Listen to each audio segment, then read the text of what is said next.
Projekti i radhës i cili pritet të realizohet në bashkinë Selenic është rehabilitimi i rrugëve në zonën e Smoktinës. Fakt të tillë e konfirmon edhe deputeti i Qarkut Vlorë, Vullnet Sinaj. 1.2 milion euro janë vendosur në dispozicion nga Bashkia e Selenicës, sipas Sinajt, në realizimin e këtij projekti. Mbështetje e qeverisë shqiptare në vazhdimsi, sipas Vullnet Sinës, do të jetë e pakursyer, kjo dhe fal lobimeve nga deputeti i zonës për më tepër fonde, që këto investime të çohen deri në fund. Sinaj konfirmon se shumë shpejt do të nisë puna edhe për rehabilitimin e rrugës së fshatit Treblov. Deputeti Vullnet Sinaj nuk lë pa përmendur as faktin që në vazhdimsi për zonën në fjalë do të ketë projekte të tjera, të cilat do të ndërmeren, por detajet e tyre do të zbulohen në vazhdimsi. Rrugët e fshatrave sipas Sinajt do të sjellin më tepër zhvillim, duke garantuar në vitet e mëparshme rilindjen rurale krahas rilindjes urbane. Problemi im është që unë nuk kam vetëm Karbunari, edhe rrugën e Vllajnës së Poçemit. Unë kam gjithë zonën.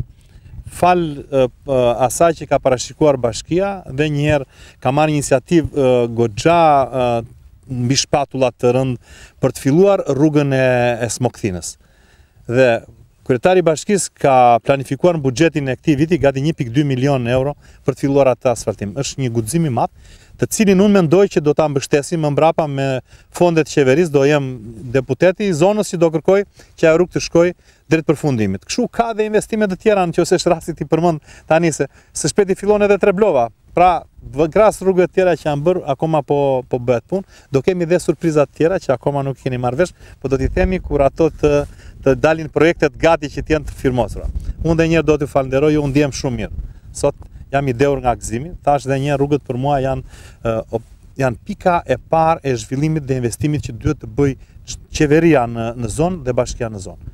Sepse pa rrugë nuk ka asnjë mundësi tjetër. Nëse bim rrugën, pastaj do kemi mundësi edhe ujësjellsat, dhe rrugët e fermerëve që vënë tek arat e tyre që punojnë, edhe ndriçimin dhe të gjitha, kështu që rruga është e para, njëshi. Kur të mbarojmë asfaltimin e rrugëve të fshatrave të zonës, atëherë unë them që kemi bërë vërtet një hap cilësor në rilindjen rurale.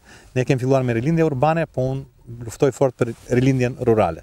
Dhe shpresoj që ta realizojmë atë. Një ndër projektet më të rëndësishme për bashkinë e Selenicës, i realizuar së fundmi, është rehabilitimi i aksit nacional Vllajin-Poçem, i cili së bashku me rrugën e Lumit të Vlorës kanë sjellë më tepër lehtësi në lëvizje në fshatrat e zonës dhe njëkohësisht duke sjellë sigurisht edhe më tepër zhvillim.